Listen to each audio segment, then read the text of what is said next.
underrated movies. I'm your guy, I'm your man, Mr. Allen Henry. Today I'd like to talk to you about another underrated film that you need to check out, which the film was on Tubi. It's not currently anymore, but you, at your discretion, can search this movie out. And this is Riders of Justice, starring Mads Mikkelsen.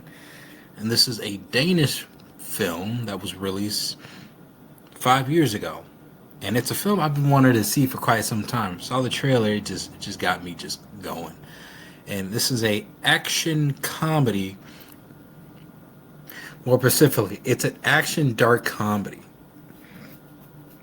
And it's an action dark comedy that I haven't seen quite like it in quite some time.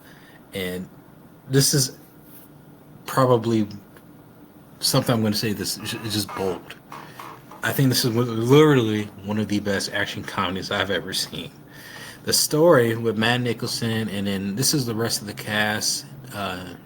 Nikolai Lee, Kaz, Andre. I'm sorry, I'm not gonna say all their names. But the story centers around a war veteran, who goes back home once he finds out that his wife has been involved in a terrible train accident.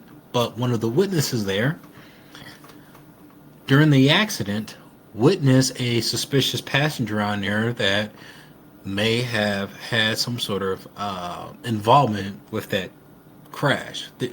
Which means, and I think the guy is a mathematician, he suspects that it was a planned bombing for that train to crash. So he and a few other people who are some of his colleagues kind of want to join in and recruit the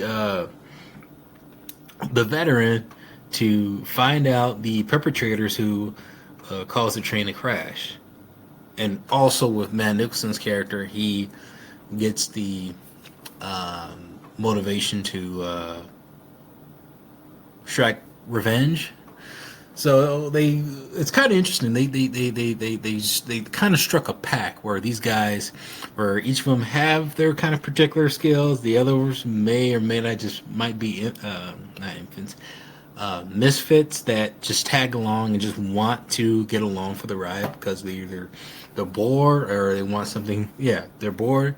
Something more exciting in their lives, and maybe some sort of, trying to see where it goes. Mads Mikkelsen is hell bent, and I actually like how his character, how he portrays his character, pretty stoic, and he doesn't show much emotion, which is also his character's flaw, where he tries to reconnect with his daughter after being away for quite some time, and you see the disconnect that these two cannot connect emotion with one another, and the daughter starts to resent the father because she just can't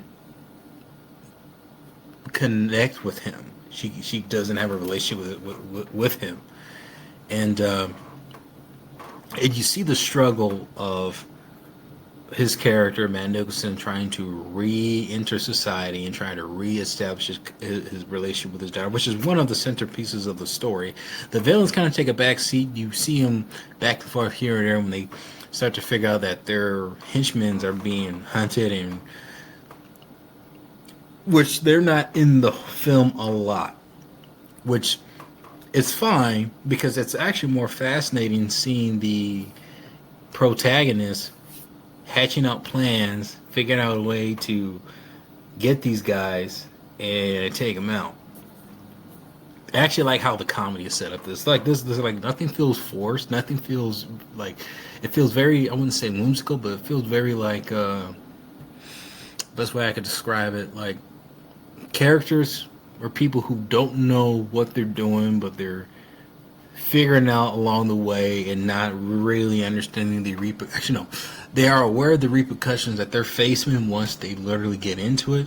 Then they want to try to bail out, and it's funny, and it's smartly funny to see how these characters kind of interact and how they're dealing with trying to catch these bad guys.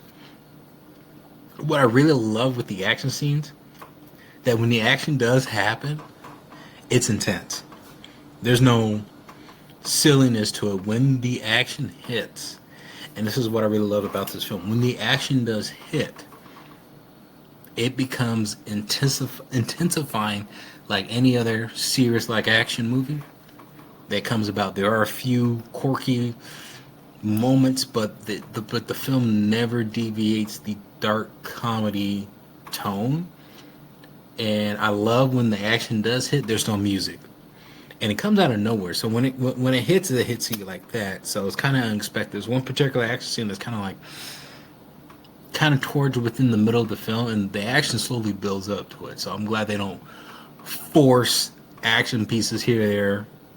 In addition to say, let's say, you know, they want to force an action scene in fear of audiences getting bored. No, because I think the story is pretty much straightforward and puts you in the story pretty well, and well in timely fashion. I mean, so when the action does hit, it does blindside you to forget that this is also a serious kind of movie.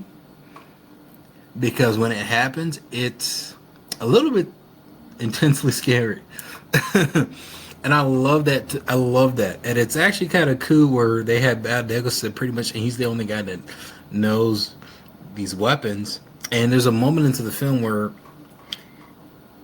these guys that have no experience in weapons training whatsoever decides to encourage Matt Nicholson to train them to do weapons, and when they actually get into a moment of a shootout, they freak out and then they freeze.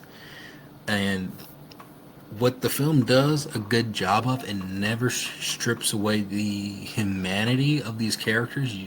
Everything about this film feels real. The characters feel real, even though they might act a little bit, maybe a little bit beyond belief, just a tad. They feel extremely real because of the situation that they're put feels real, and it never drifts away from it at all. I think the weakest link of the film is the villain, but it's like but it's more along the lines, for me, at least from what I've taken from this film, is the experimentation of the genre, of how it was able to balance drama, dark comedy, and an action, and good character stories. And trust me, this movie is hilarious. It's probably one of the funniest films I've seen in quite some time. And and really kind of try to mix that together and make it feel kind of just balanced, if that makes sense. This film was wonderful. I'm finally glad I had the chance to see it. You need to check this movie out, especially if you're a Matt Nicholson's fan.